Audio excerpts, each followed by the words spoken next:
ओम नमो भगवते वासुदेवाय नमः। भक्तजनों, इस बार निर्जला एकादशी व्रत 25 जून 2026 गुरुवार को पड़ रहा है।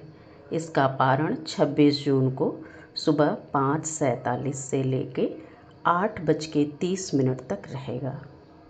पौराणिक मान्यताओं के अनुसार अगर कोई व्यक्ति पूरे साल की 24 एकादशियों का व्रत ना भी रहे, लेकिन इस निर्जला या भीमसेनी एकादशी का व्रत कर लेता है तो उसे 24 एकादशियों का फल प्राप्त हो जाता है।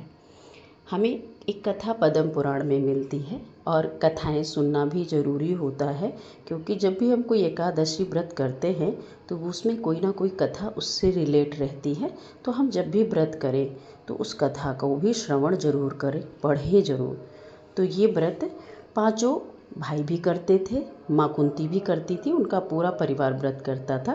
लेकिन भीम व्रत नहीं रह पाते थे क्योंकि उनकी जठरा अग्नि बहुत तेज़ थी और उन्हें थोड़ी थोड़ी देर में भूख लगती थी। तो वो रहना तो चाहते थे लेकिन रह नहीं पाते थे।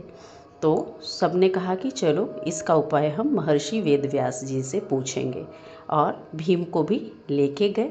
और जब गए तो महर्षि ने कहा कि मैं इसका एक उपाय बताता हूँ कि अगर भीम जो हैं वो 24 एकादशियों का व्रत नहीं कर पाते हैं तो वो ज्येष्ठ माह के शुक्ल पक्ष की निर्जला एकादशी को व्रत कर ले तो भी भीम को 24 एकादशियों का फल प्राप्त हो जाएगा।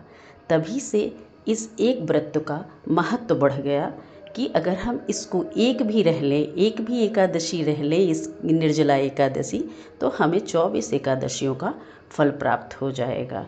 और जब इस व्रत को हम समाप्त करते हैं तो हमें कुछ ना कुछ दान जरूर करना चाहिए। क्योंकि भीषण गर्मी पड़ रही होती है ज्येष्ठ मास में, तो हमें जल का दान, वस्त्र का दान, फल का दान, छाता, पंखे, इन चीज़ों का दान करना बहुत अच्छा होता है, क्योंकि इन चीज़ों की ज़रूरत गर्मियों में पड़ती है। और जब किसी को ज़रूरत हो तब दान किया जाए तो उसका फल 10 गुना होता है। तो द्वादश तिथि को जब भी हम पारण करें तो उसके पहले ये दान, इनमें से कोई भी दान हम जो हमारी क्षमता हो उसको ज़रूर करें।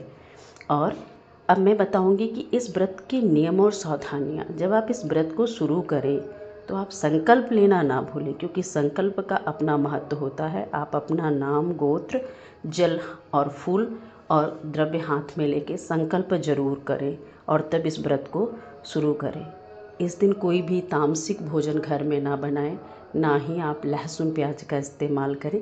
इस एक दिन नहीं करने से सकारात्मक ऊर्जा का संचार होगा घर में। और घर में इस दिन चावल बिल्कुल ना बनाएं। और जब इतना कठिन व्रत हम करते हैं तो इस दिन हमको क्रोध से भी बचना है, झूठ से भी बचना है और किसी भी तरह के व्यसनों से भी बचना है। इस दिन भगवान को तुलसी पत्र जरूर समर्पित करें।